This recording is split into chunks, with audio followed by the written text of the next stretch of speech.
Cleaning up.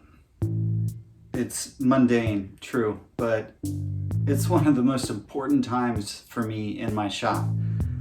I tend to branch out when I'm making, and I have tools out and making a mess and all that kind of stuff. And it can get cluttered fast. What I like to do occasionally, particularly when I'm in between major steps, is go back and do a once over and clean things up. It's indispensable. It does wonders for being able to work, of course. When you have a clean, fresh canvas to begin a new work or continue the one you're on, it helps you make. It's a time when I do a lot of thinking. When I'm in between steps, for example, on this metal project, this aluminum project that I'm working on, a lot of it's new territory.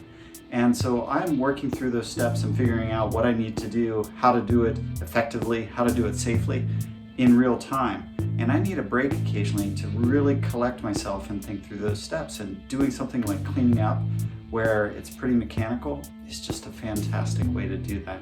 Taking time to pick up, even if it's just a few tools in your way, can really help you get to the next step quickly, effectively, and safely.